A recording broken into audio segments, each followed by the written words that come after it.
Welcome to Flatfoots and Fools, a podcast about detective games. I'm Andrew, and today I'm joined by my partner, John. How are you doing today? I'm good. I'm good. Excited to get back into the swing of things after a slight hiatus while we set everything up. Yeah, I'm also doing well. Got the door closed so the goober doesn't attack us. By Goober, you mean your cat? What is your cat's name anyway? Yes. Selkie. Selkie? Yes, like from Irish mythology. We're going to have to talk about that later. Yeah. And today we are here for Follow the Meaning from 2024. This one is a very wonderful short point-and-click adventure game. To the best of my knowledge, it is the only game from this studio, or at least listed on Steam. They may have games in other places. And it is short but sweet. We'll get to that. All right, maybe not as sweet. But so getting into it, this game is straight up a very classic point-and-click adventure. You play as Detective Paul Trilby. You open the game and you get a letter to go investigate strange happenings at a hospital. And for me, the most striking thing about this game is the art style.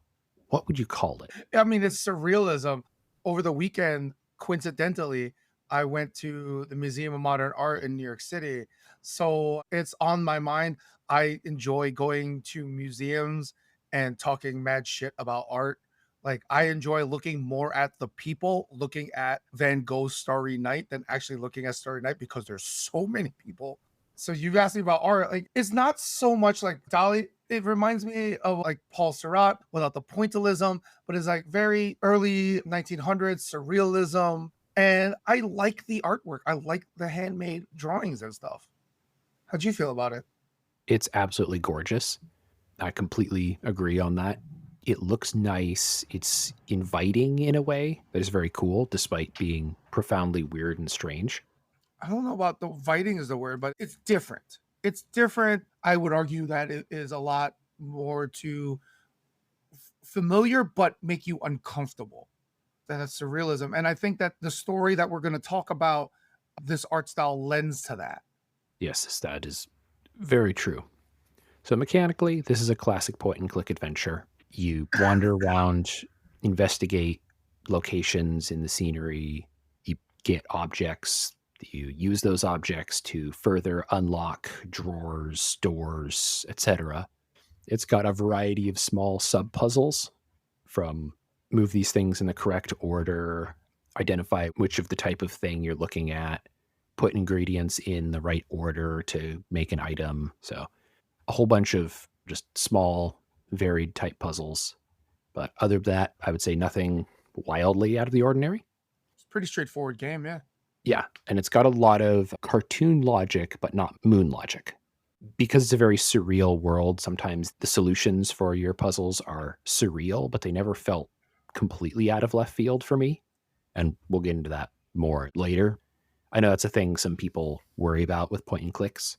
The game plays in chunks, almost like stages of a video game where, for example, there's one part, the very, very beginning, you are stuck on an island and then you need to row to the main story. Like, it does pretty good about bringing you as a vehicle from one chunk to the next. Yeah, most of the areas are somewhat small and contained, so that when you don't have too many different places you could be going at any given time. Which makes it difficult to find all the cats, which we'll talk about. Ah, yes. So before we dive into the spoilers, how do we feel about this game overall? Is this a recommend for everybody? I'll be honest, I've got mixed feelings about it. Like, it's just so weird and it's so short. I think full price is like $5. And do I feel it's worth $5? I like to measure my entertainment in either the price of a Jack and Coke or like a movie ticket. And an hour, $5, like, if it's on sale, absolutely. I think when I first played this game, I played it on the Steam Deck, and it's really, really doable on mobile Steam Deck because there's not a lot of reading. It's all graphics and images. I think it's not an American game, so I feel that it probably wasn't written in English to begin with, and they did a pretty good job of making it agnostic of language. So if it's on sale, absolutely, absolutely is worth getting. I think it's definitely good for if you're okay with the surrealism and that aspect being very weird and strange little vignettes that will come up that it's like, oh, well, I guess that just happened. If that kind of thing either appeals to you or you're fine with it, I think this is a recommend. If you're not a fan of Oh, surrealism, then yeah. yeah, I maybe avoid this or consider, yeah, trying to look at it a bit more. But if you've got a friend who likes art, who goes to a museum and stuff like, absolutely. Get this and just pick their brain and watch them sputter around for a bit. Yeah. Like if you met me in person, you would probably not think that I go to museums and stuff, which I find greatly amusing. All right. So let's do it. We're going to launch into the spoiler zone. So, this game, where to start? Where do All you even right. start, man? Like you just wake up on a bench like a hobo. Yeah. So, you wake up on a bench, you get a letter in the mailbox asking you to come and investigate a hospital. And all you know is your name is Detective Paul Trilby. You row over to the main island, and it's kind of a surreal town that there's something weird going on. There's a big wall with a hospital behind it, and kind of like some sort of surveillance crackdown going on. Like the police are coming and grabbing people when they exhibit signs of being different. But I want to pause for a second and describe the main character. Like he's a beady-eyed Charlie Brown kind of dude with a trilby hat and a trench coat. Like he is what you think a classic old film noir detective is. Maybe with the hat is green though, and it's on the purchase screen. Though, like you see him looking at a map or a newsletter, and that's the vibe that you have. Like you are a detective wearing a hat, not a fedora at least. And that hat becomes a part of a puzzle at one point. Yes, that's why I bring it up now, so Yeah. you can foreshadow it for later. Excellent. Yeah, and you're trying to make your way through, and it's a very strange world. One place you go very soon has a cat-shaped door, and the lady says she's missing her 8 cats, and if you find them, be good to bring them back. So you can periodically check back throughout the game and see these cats that you've discovered throughout the world. And they're in some strange spots. That's the collection, the achievement hunting one. Like I beat the game once. I might go back just to Pokemon it and catch them all, see what I missed. Yeah, I got 5 out of 8 on the first. I don't recall. I started playing it again today just so I can like refresh my memory. It was a while since I've last played this. Yeah. You rapidly end up discovering, okay, there's seems to be people with like crazy hair and sometimes 3 eyes. Yep. So, like, there's clearly something deeper going on here.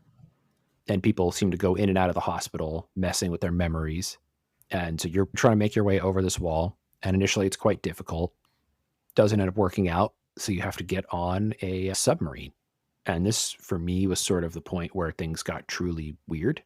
Because on the submarine, there's multiple people just kind of chilling.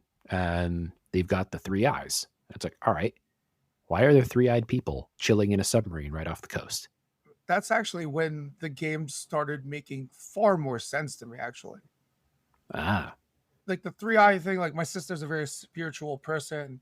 So like I'm aware that three eyes is like a chakra and like insight thing. And I realized real quick, I'm like, ah, also it's like an allegory for the other. And so I was like, mhm. oh yeah, that's why they sent him, the man with the hat. Oh, yeah. So you make your way through the submarine down into a bunch of tunnels. And the tunnels contained one of my favorite little vignettes. It was almost like the witch's potion house, which was just like a fun little hut that you could experiment with and make potions. I forget how long it took me to beat that part. Yeah, that one, I don't remember being too long.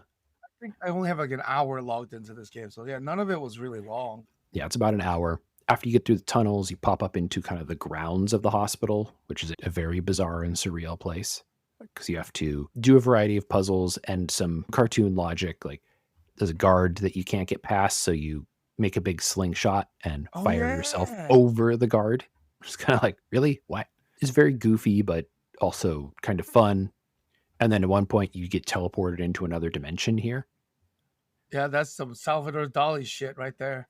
Yeah, and you've got to solve a couple of puzzles to get back to Earth. And it's just a strange vignette that pops up. It's like, oh, okay, here we are. And this whole time, you've been getting a note that there's a resistance to whatever is going on in the hospital. And so your goal is to go and find the resistance base. And so once you can break into that base, you find a computer. And once you get that going, there's a big loading you have to do. Like there's a program, like, okay, you load this up, and in the middle of loading the program, surprise, aliens come and kidnap you, which was another one of those just like, wait a moment, what is this doing here? But ended Oh up being yeah. very silly, especially because you like take parts from the aliens to repair one of the devices to go back home. Yeah. So I guess we can get into the big meta spoiler. You're in a time loop. When you beat the Mhm. game, there are two choices: end the time loop or go through the time loop. What did you choose? I chose to end the time loop. Yeah, basic bitch. I mean, I did the same thing. Yeah. And so what you discover is that you, this detective, have been trying to break into this hospital repeatedly. Every past time they've caught you and wiped your memories and put you back on that bench that you wake up on, and you get up and do it all over again. But this time, This time uh, is different because I'm in charge and I chose to break the time loop like everybody else. and here, when you take off your hat, you discover you have three eyes.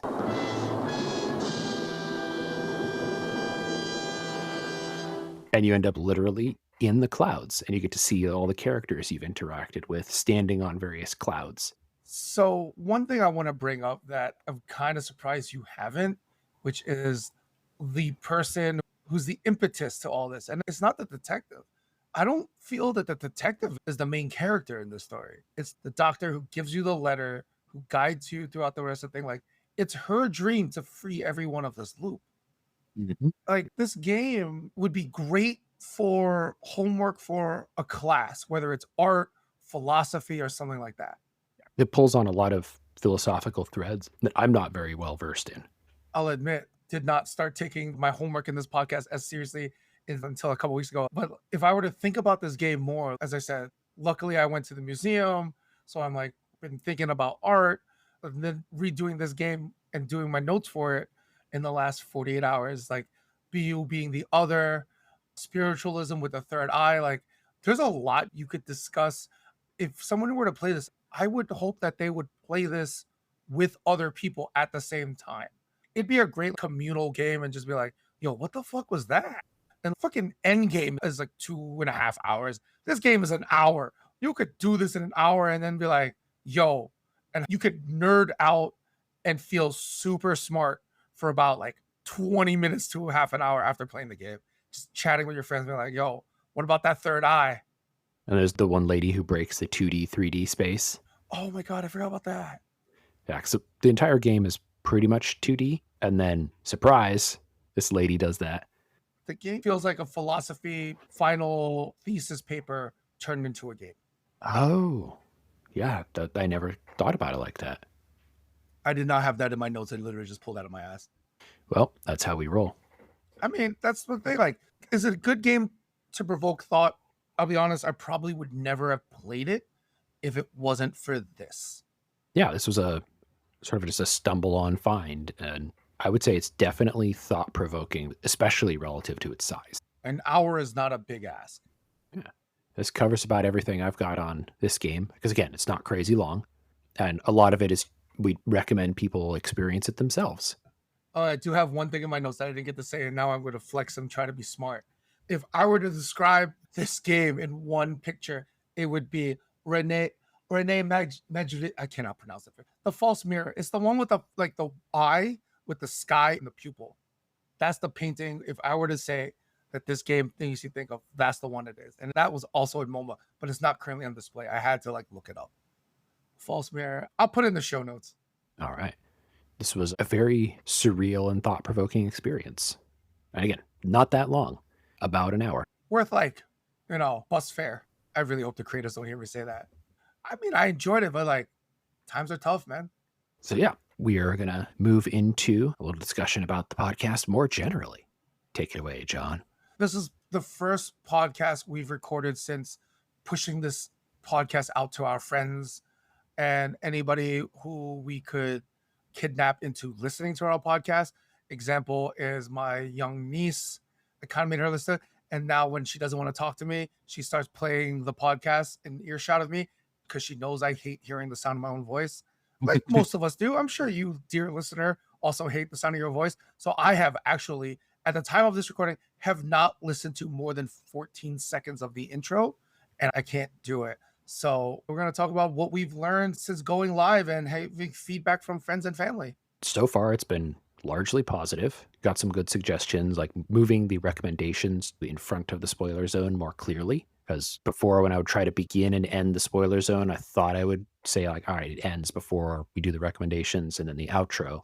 But for a lot of people, it's easier to just sort of stop the episode once the spoiler zone starts and not pick it up again at the end. So Yeah. putting it there, that was a good suggestion. And we're going to try and work that in and make it more smooth. The new idea is talk about some mechanics, how we feel about the game, just pretty much vibes. Do we recommend it? And then talk about the story, which by the time you listen to this, that means I really did enjoy. But, you ready to listen to it. It's done. Yeah. I mean, we're in pretty good shape on that one. And we'll have another one coming up with Death on the Nile that just Mm, released like last week at time of recording. man, I don't think I can wait for it to go on sale. I mean, we have such a backlog, but I did enjoy Murder on the Orient Express. But by the time we get to that one, hopefully the Christmas sales are around. Yeah, and it should be a bit off. I don't know how much exactly, but One criticism that I got from coworkers and other people, which I'm slightly annoyed, but find it hilarious, is that y'all know what a flat foot is, right? Or a gumshoe. You know that means detective. I had a coworker be like, not understanding what flatfoots and fools mean. She thought it was a medical condition. I was like, you think I'm doing a podcast about podiatry? yeah, it's a bit of an older timey word, but still kind of amusing. She made me feel my age when she said that shit. God, I can't wait till we do the Carmen San Diego one. Oh, that's going to be good. But like, yeah, they use gumshoes enough. That's when I realized, like, oh my God, my coworker's so young. I had to mansplain that shit. Oh my God. Yeah, flatfoot or gumshoe. What other good ones? Private dick. Yeah, getting called dick. That's definitely a phrase. Unless you Batman, that's not a phrase you say anymore. Hmm. And especially with just the phrase private dick as well. Like it's just double dipping. So there's old timey phrases like there's going to be more explanations when we do these things, I guess. One of the things that we realize is in the first Agatha Christie game that we do, I reference specifically these 10 detective roles for Agatha Christie, but I don't explain it. And I will endeavor to do that more. Yeah, the next more classic golden age mystery style title, we can toss that in there. What have you done since the podcast began? Let's see. Just trying to be more organized. I thought I was really organized ahead of time, and then I discovered which points I was not organized on, which that's pretty normal. Once you go live, you figure out what is and isn't working. Definitely operating on the make it exist first, make it perfect later principle. Perfect is the enemy of good. Yes. And I like things to be perfect. And so it's been a bit of a struggle just to be like, no, stop. Don't continuously try and do ever smaller improvements on something. Let it rest, put it out there, and know that no matter what I do in 3 months, I will want to have changed something on any given episode. And that's why you are the flatfoot and I am the fool. I mean, it's a pretty common case for every creative question mark. Like every person I've talked to is like, oh yeah, I definitely would want to change this, this, and this about anything they've made. I mean, since we started this, I've gotten a much better mic. And through the complaints of our audio engineer, I have replaced my keyboard from Cherry MX Blues to Hall Effect quiet ones. So no longer will you hear me frantically typing away, be like, yo, what do I need a reference? What do I need a reference? Let me Google this shit so I don't sound like a fucking idiot. I got lucky So there. I had aimed for quiet equipment because I was usually waking up before my wife. So I deliberately tried to get like the quietest mouse and keyboard I could find. Like I actually went to the store to try a bunch and like, what's quiet? And so that worked really well. Did get a microphone arm, and that's really nice. I can swing it around, adjust it. not like me hunching over like fucking Quasimodo over here. I mean, when I started, I had the microphone standing on the cardboard box the microphone came in order to boost it up. Oh wow. I just realized I can just put this on my chest and just lean back. This is real comfortable now. It's a game changer. That did change the audio quality quite a bit. Yo, if I fall asleep, just start yelling. Well, shall we move on to what we've been playing? Yes. Yes. Yeah, so this September was absolutely nuts in terms of detective games. There was like 8 that came out. So We'll get to them all eventually, but it just made the backlog longer. Most recently, I played through Strange Antiquities, Fuck is that? That's not on our shared list. probably because I haven't had a chance to put it on yet. But it's the Strange Horticulture sequel The ish. Oh My God's not about you. It's more about like, yo, I gotta step up my game, man. I mean, again, 8 new things did just come out. Yeah, but like our list is ridiculously long. Yeah, so just so the listeners know, our list is currently 169 items long. Some of these may or may not actually end up working out. Oh no, they're not. But it gives us a wide sample set. Yeah. And then we've got another 30 games that I've got listed down below that aren't released yet that I'm sort of keeping an eye on. So yeah, content for days. A lot to keep us both busy. Yeah, I think if nobody ever releases a detective game again, we've got stuff for I think a couple of years of content. Oh my God, I gotta step up my game. Yeah. So we have enough for 6 years of episodes if no one ever releases a detective game again, which I don't want to happen, but just saying that's on the menu. And then in terms of non-detective games, I've dipped a little bit back into Minecraft for the Mine Colonies mod, where you help villagers build a village. My nephew's been playing Minecraft again. It's good to see him play it. Although I really wish he'd play a game with an ending. Oh, yep. It's kind of why I love these games. Like it gives me something that I don't get in other parts of my life. This thing called closure. Yeah. Pretty much all of these games have a nice finite ending point. They're puzzle boxes. I think the only one I can think of so far that doesn't is Shadows of Doubt. 'Cause it like procedurally generates more cases. So, side note, I'm looking through my Steam library of stuff that I bought recently, and I don't remember getting this game called Fulbright's Presents Toilet Spiders. Yeah, we're gonna talk about that later. I don't remember buying this game. I have so many questions.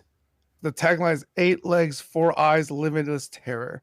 I don't remember buying it. I'm hoping it was part of a bundle I bought, and I did not realize it. Oh, it was part of a bundle. Okay. Oh, woo!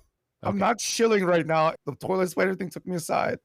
Yep. Lo-fi first-person survival horror game.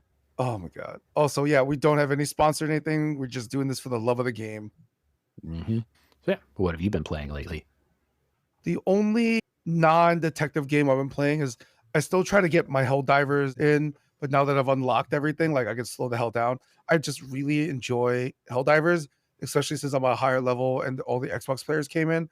And like I can just jump into like a lower level game and just be like, think of Endgame where Hulk gives tacos to Ant-Man. Like it just feels like that. And that feels good.